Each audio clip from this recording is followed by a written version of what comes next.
Olá para você que acompanha a programação da TV Câmara Guarulhos, seja bem-vindo a mais uma edição do Câmara em Pauta. Hoje para tratar de um tema importante, um setor estratégico para o crescimento, o avanço da cidade de Guarulhos, que é o Plano Diretor. Para falar comigo sobre este assunto, recebo hoje novamente aqui o gestor de urbanismo da Prefeitura, Plínio Soares dos Santos. Olá, Plínio, obrigado por ter vindo novamente ao Câmara em Pauta. Olá, Leandro, telespectadores do Câmara em Pauta. É sempre bom voltar aqui e poder dar uma modesta contribuição nesse tema tão importante, tão abrangente, que é discutir o planejamento da cidade.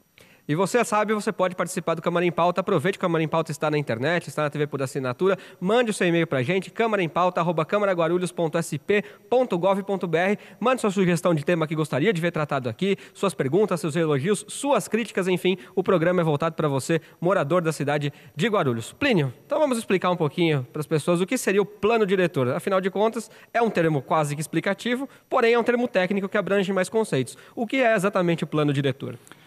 Bem, o plano diretor, ele é o principal instrumento hoje para definir a política urbana, a política de desenvolvimento de um município.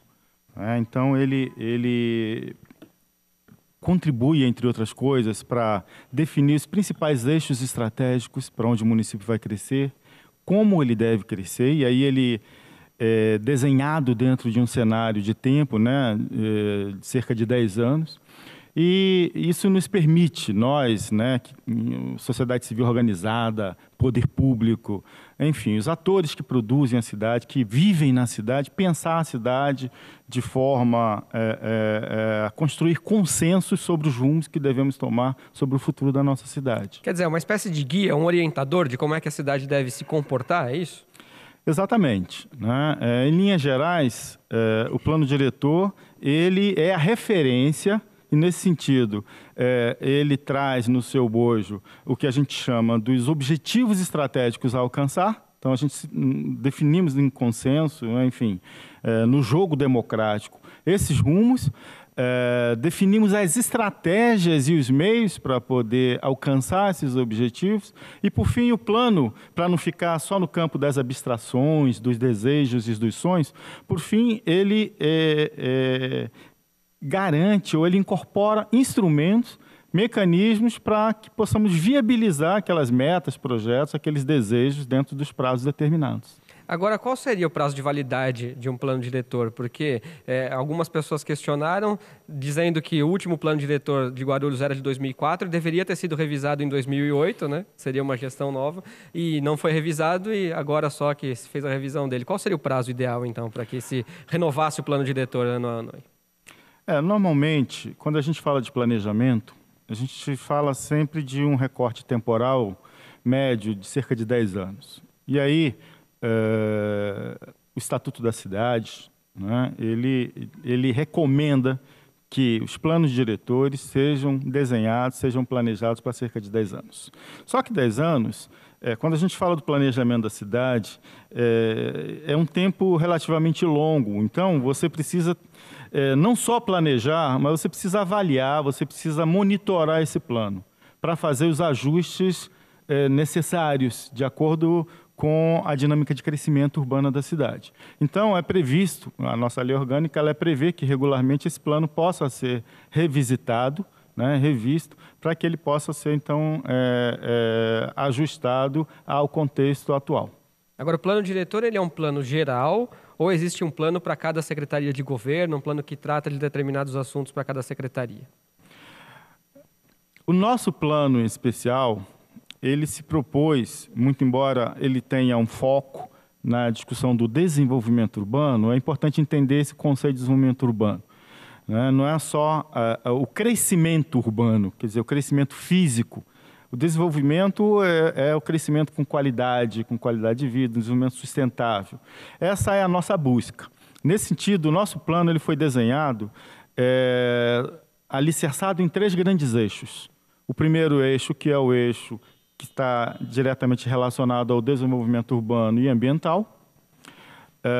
O segundo eixo, que trata das políticas de desenvolvimento econômico.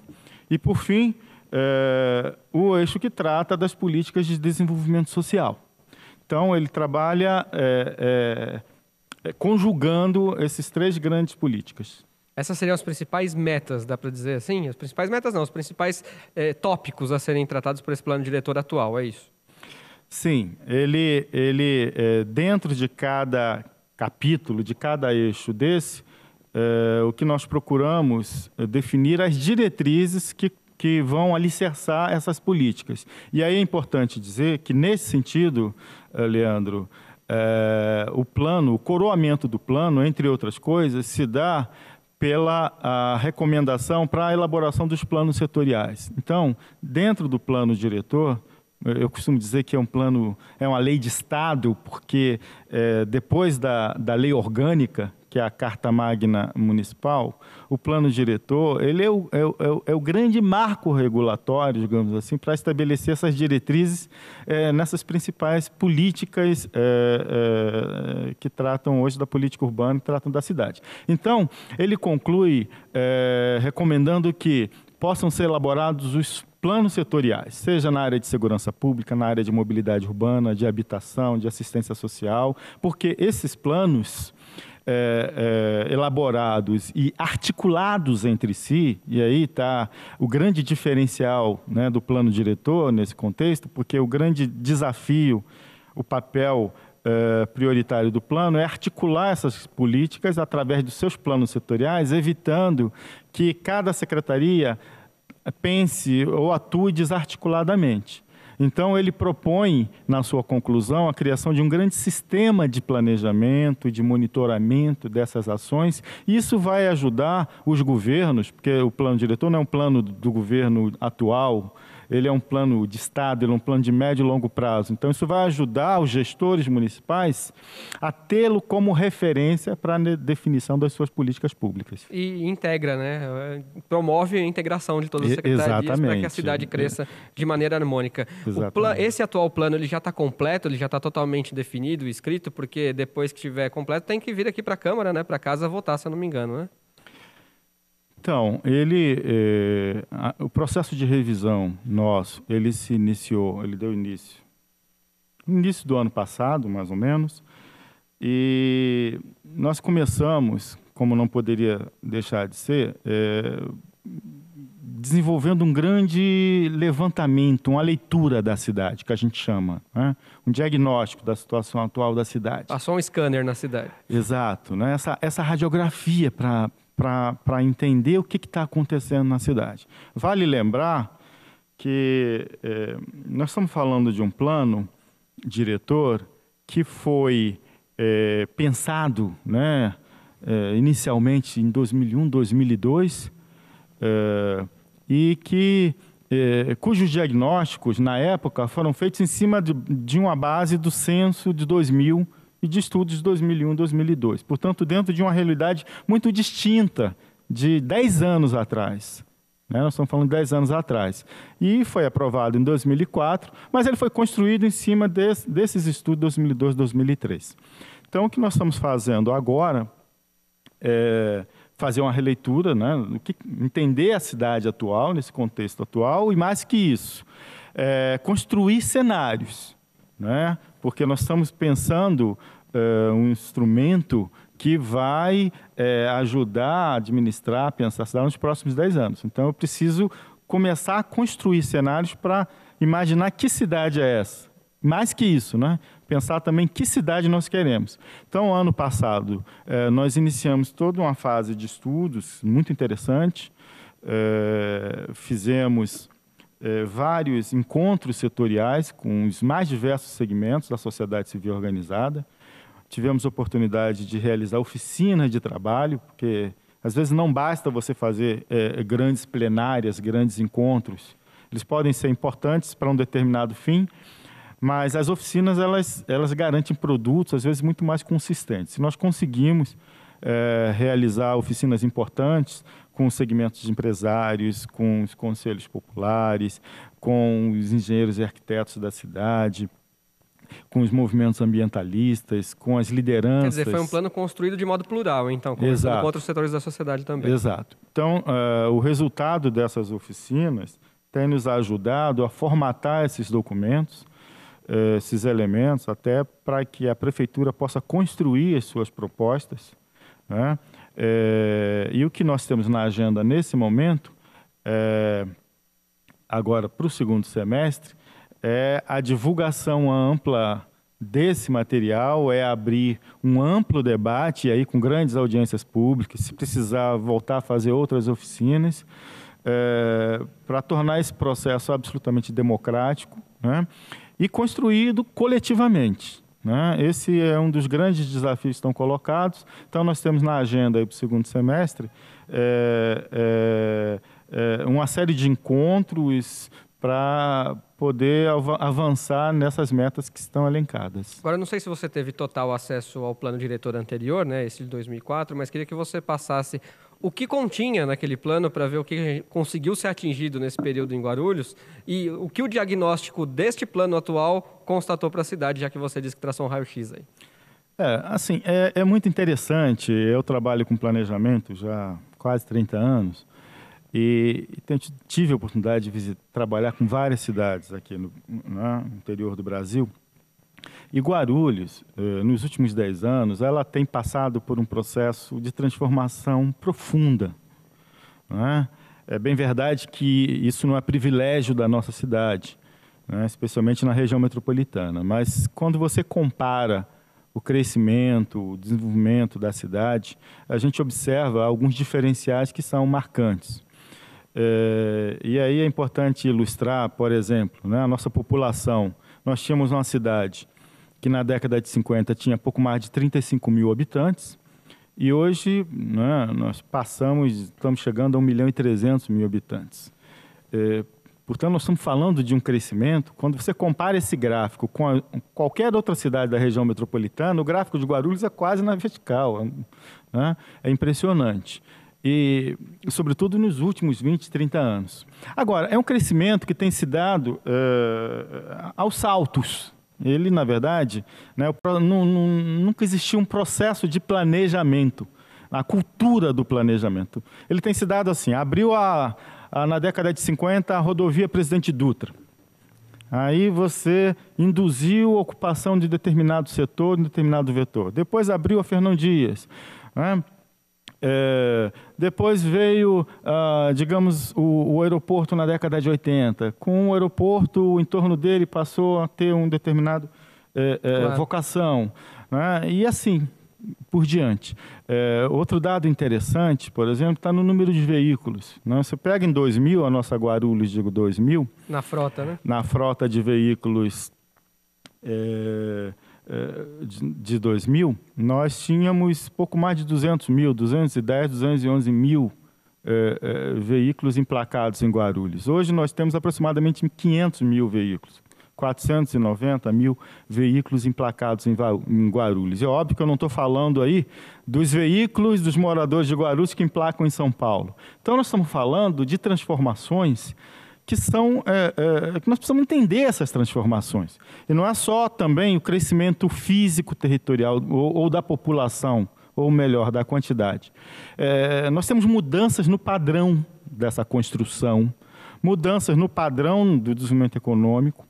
Então, esses estudos, Leandro, eles têm nos permitido não só entender um pouco os principais motivos, mas também propor, e aí as adequações do plano diretor, justamente para poder se adequar a essa nova realidade. Obviamente que eu trabalho com cenários, mantendo-se um cenário de aquecimento macroeconômico, né, os grandes programas do governo federal continuando a estimular algumas ações a nível local, com certeza Guarulhos tem uma expectativa ainda de desenvolvimento grande. O plano precisa estar adequado a isso. Quer dizer, você tem que prever o crescimento da cidade para os próximos 10 anos. Mas queria que você esmiuçasse um pouco melhor isso depois do intervalo, dizendo também o que você constatou lá no plano de 2004, se alguma coisa de lá foi realmente prevista corretamente, se aconteceu o que estava previsto no plano de 2004, e o que esse plano prevê agora para os próximos, talvez, 10 anos aí da cidade de Guarulhos, os próximos 10 anos da cidade de Guarulhos. Mas a gente vai fazer uma pequena pausa. Daqui a pouco, então, depois do intervalo, tem mais plano diretor para você aqui no Câmara em Pauta. Até já!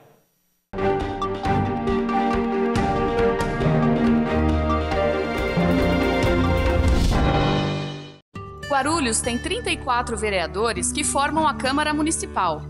papel da Câmara é manter as leis em sintonia com o mundo e com os interesses da sociedade, o que se faz com mudança e criação de leis. Os vereadores propõem, discutem e votam projetos de lei. Eles também discutem e votam o orçamento municipal proposto pelo prefeito e depois fiscalizam a execução orçamentária e a prestação de contas anual do prefeito. Os vereadores são eleitos pelo sistema de voto proporcional. O seu voto vai primeiro para o partido e depois para o vereador em que você votou. Também é possível votar apenas no partido. Dependendo do número de votos, o partido consegue um certo número de cadeiras na Câmara. E os candidatos do partido que conseguirem maior votação individual serão eleitos.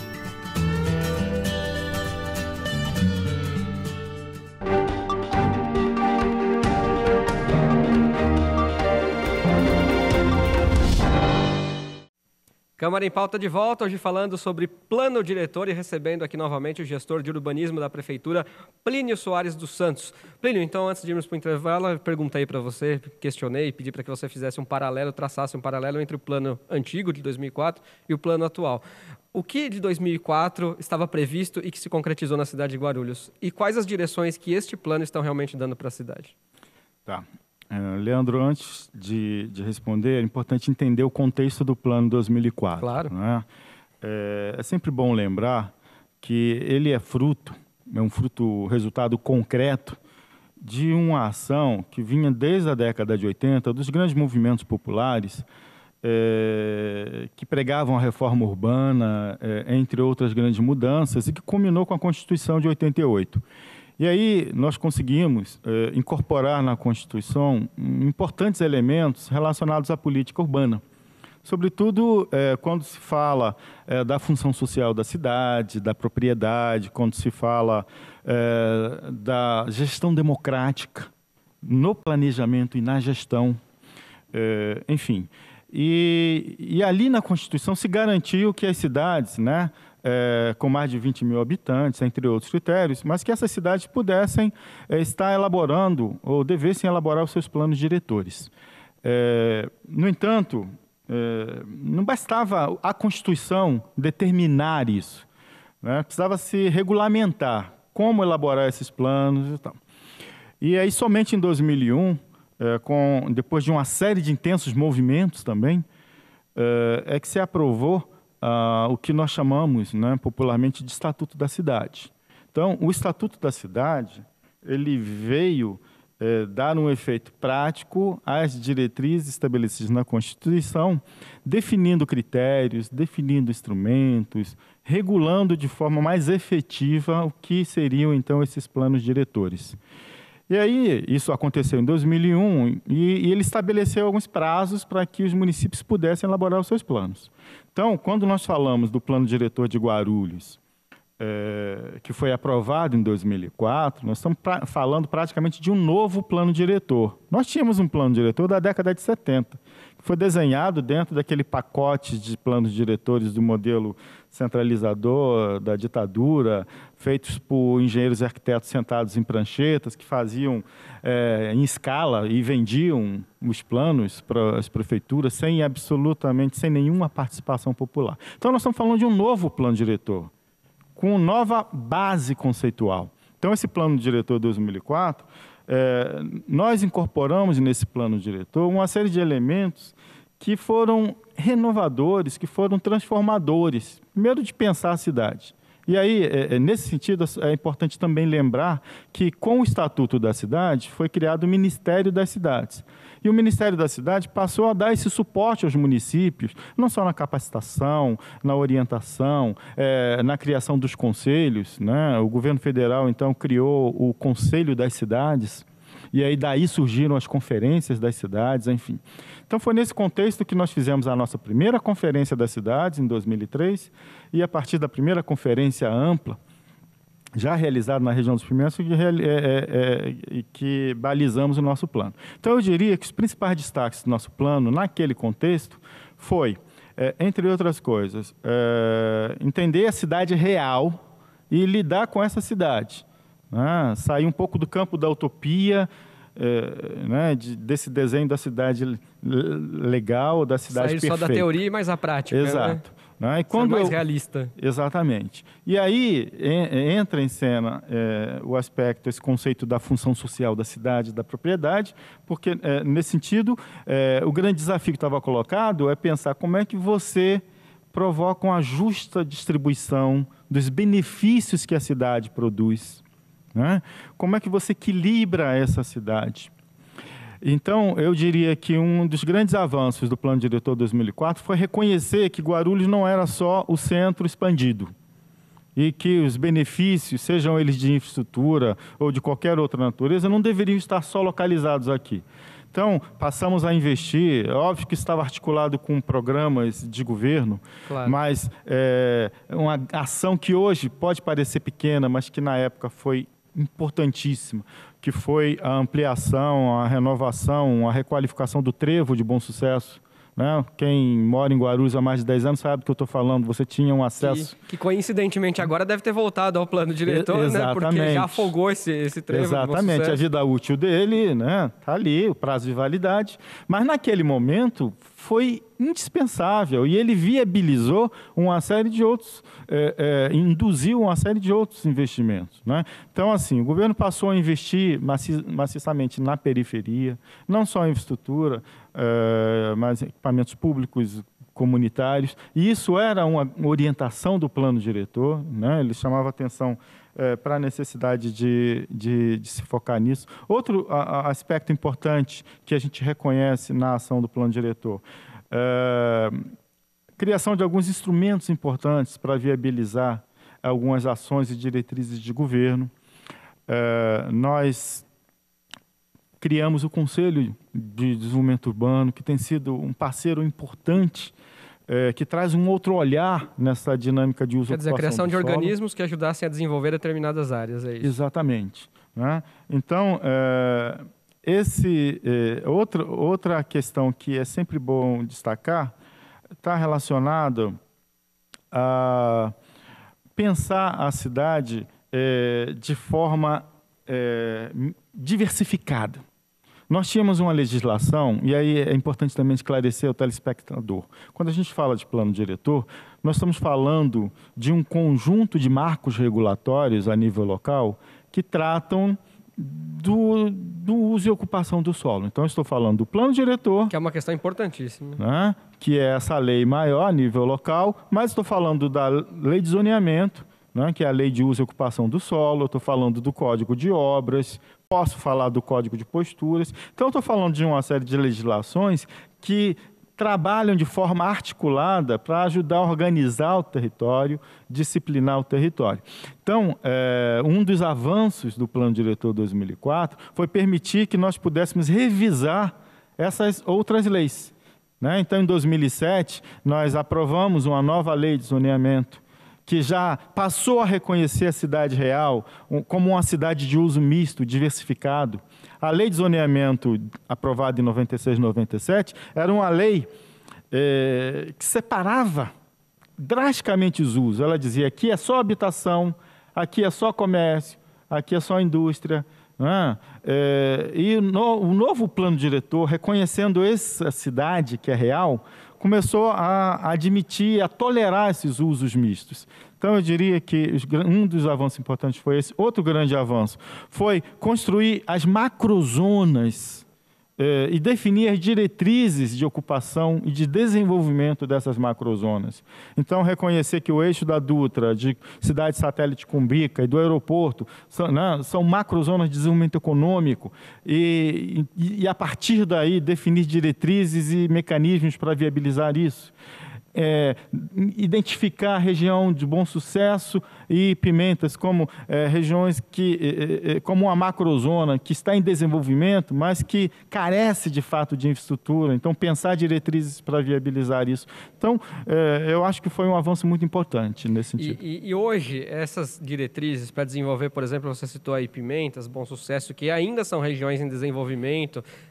Esse plano diretor também tem contemplado essas regiões, este atual, pensando ainda no desenvolvimento dessas regiões, pensando alguma coisa, por exemplo, para a gente sair um pouquinho da teoria e ir para a prática, né? O crescimento vertical da cidade está previsto no plano diretor, por exemplo?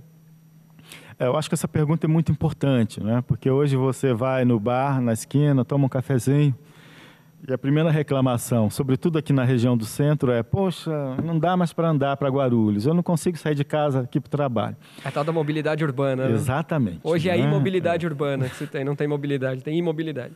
Exatamente. Então, essa questão da mobilidade urbana tem sido um grande desafio para Guarulhos. Quando eu falei para você do crescimento populacional, é importante lembrar, Guarulhos de 2000 para 2010, ela cresceu a população de cerca de 1.070.000 para hoje 1.300.000. Quer dizer, você tem um crescimento, se você comparar 200 mil habitantes em 10 anos. Né? Se você comparar em 10 anos, na verdade, 170.000. De 2000 a 2010, que dava de 1.070.000 para 1.220.000, dá 150, 170. Que é a média do IBGE. Inclusive, o último censo de 2010 diz que nascem em Guarulhos mais ou menos 20 mil bebês por ano. É mais ou menos por aí a média.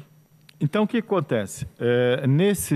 Só que, por outro lado, Leandro, é importante lembrar o seguinte: ao mesmo tempo em que essa população crescia a uma taxa de 12%, 13% ao ano, você, do ponto de vista físico-territorial, a cidade em concreto, massa construída, ela cresceu mais de 20%, 25%. Então, eu diria assim, que a cidade nos últimos 10 anos, fisicamente, ela cresceu quase um quarto do que que existia antes. E aí, isso provoca um adensamento muito intenso. Né? Quando você fala da verticalização, por exemplo, o plano diretor de 2004, ele entendia, por uma série de razões, que o centro expandido, por exemplo, era um centro dotado de infraestrutura, um centro bem localizado, com fluidez, e que ele tinha ainda um potencial de adensamento local, né? Isso, e que deveria ser estimulado. E aí se criou alguns instrumentos que começaram no plano diretor e que se culminaram na lei de zoneamento para estimular esse adensamento. Só que... aí passou da medida. Exato. O que a gente percebeu? E aí a importância da revisão. Né? Por quê? Nós estamos olhando, saturou, está no limite, acendeu o sinal amarelo, nós precisamos rever esse potencial para ele não comprometer a infraestrutura instalada e não comprometer a qualidade de vida. Agora, a cidade ela tem uma dinâmica de crescimento. Então, o desafio que está colocado hoje na revisão do plano diretor é pensar que novos vetores são esses. Para onde a cidade vai continuar crescendo? E tem essa diretriz já nesse plano ou não? Vocês já conseguiram traçar para onde a cidade vai continuar crescendo? O que a gente tem percebido claramente, quando eu falo da região dos Pimentas, por exemplo. A região dos Pimentas foi a região que mais cresceu nos últimos anos. É público notório, né? Basta ver a região. E ela cresce em quantidade, mas também ela não cresceu de graça. Ela cresceu por quê?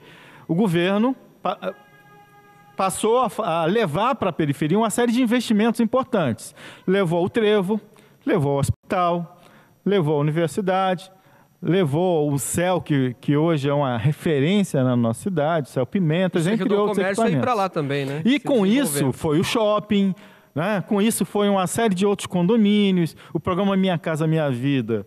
Pelo desenho dele, ele se mostrou interessado em ocupar essas áreas. Então, assim, o que a gente tem nessa região de Pimentas e Bom Sucesso, um intenso crescimento, mas que nos preocupa porque ele precisa ser disciplinado.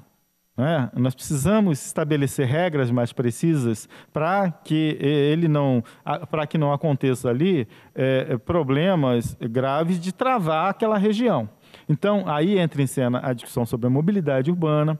Aí entra em cena a discussão de como conciliar uma atividade residencial, quer dizer, as demandas que nós temos de regularização fundiária e urbanística, um programa intenso de construção de moradias do Minha Casa Minha Vida, como conciliar isso com o desenvolvimento econômico, com as políticas públicas relacionadas ao desenvolvimento econômico, que identifica aqueles eixos como os vetores importantes de crescimento. Quer dizer, se as coisas não forem pensadas juntas, aí pode dar problema, né? Exato. E aí eu coloco um novo ingrediente para responder a sua questão, que eu acho que é o maior desafio de todos. Né? Quando nos debruçamos sobre os diagnósticos, sobre os estudos, a leitura da cidade, e aí quando você pega a carteira de obras, a agenda estratégica que nós temos aí para os próximos 10 anos, isso aumenta a nossa responsabilidade. Nós, atores, de um modo geral. Por quê? Porque, para além daquelas obras que nós temos definidas pelo poder público local, nós temos uma agenda que consta o Rodoanel. E não precisa falar muito sobre o Rodoanel, porque nós já conversamos bastante aqui. Mas é sempre importante lembrar que ele é um indutor importantíssimo para alguns tipos de atividades econômicas, sobretudo, especialmente nos seus trevos. Então, quando eu falo do trevo da Dutra, próximo ao pedágio, na região dos Pimentas, que é entrada e saída do Rodoanel, quando eu falo da Fernão Dias, eu estou falando de possibilidades, de novos vetores de ocupação de logística, de indústria, por exemplo. Quando eu falo... São polos naturais de atração. Exatamente. Quando eu falo da ampliação do aeroporto, especialmente nesse novo modelo de aeroporto que eles chamam de aeroporto cidade, em que incorporam no seu programa de necessidades shoppings, grandes edifícios de comércio e serviço, centros de convenção, enfim, uma série de outros equipamentos, e nós temos que entender isso, não é? Qual é a relação dele com o entorno e de que forma nos interessa tê-los como parceiros ou aliados ali. Então, nós estamos falando... E esta é a função do plano diretor. Exatamente. Nós estamos falando da conclusão da Jaco-Pêssego. E com a conclusão da Jaco-Pêssego, eu estou falando da ligação do Porto de Santos com o aeroporto. E o que isso pode trazer de bom ou de ruim para a cidade? Eu estou falando de um debate que está aí na mídia, que é o Parque Tecnológico, e o ambiente que precisa ser criado para potencializar esse parque tecnológico, do trem, do corredor metropolitano. Quer dizer, então nós temos uma carteira, uma agenda complexa, e que nós temos que enfrentar isso para não ficar refém disso. Com certeza. São essas questões que devem ser pensadas pelo plano diretor. Acho que no programa como um todo, aqui nesse Câmara em Pauta, deu para entender a função do plano diretor por essas explicações, para você entender como é que a gente pensa a cidade, como é que, um caso Plínio, né? A gente não, Plínio pensa a cidade lá, tem a responsabilidade grande nas mãos de pensar a cidade e o crescimento dela, claro, com uma equipe por trás, mas pensando aí em Guarulhos, pelo menos pelos próximos 10 anos. Plínio, o programa de hoje foi um pouco mais curto, um pouco mais compacto, então eu já quero agradecer a presença de você aqui novamente ao Câmara em Pauta. Eu que agradeço. Eu gostaria de concluir convidando a todos para que possam se envolver nesse processo de discussão da revisão do plano diretor. Nós estamos construindo uma agenda que é uma agenda ampla, uma agenda diversificada, e nós precisamos contar com a participação popular, com a participação dos segmentos da sociedade, porque é isso que vai nos permitir traduzir nesse novo plano diretor os anseios e o desenho dessa cidade que nós queremos nos próximos 10 anos. Com certeza. Você pode acompanhar sempre uma edição diferente, toda sexta-feira, inédito aqui na TV por assinatura, na NET, canais 7 digital, 98 analógico. Ou então na internet, camaraguarulhos.sp.gov.br. Acesse lá. Se você não conseguiu ver o inédito na sexta-feira, não tem problema, clique em TV Câmara e você pode acessar todas as edições anteriores, assim como as sessões aqui, a LDO, o programa Nossos Vereadores, Jornal da Câmara, enfim, tudo fica armazenado na internet sob demanda para você ver a hora que você quiser. Este é o grande barato de se estar também na internet. Muito obrigado pelo carinho da sua audiência. Nos vemos numa próxima oportunidade aqui na TV Câmara Guarulhos, o canal da cidadania.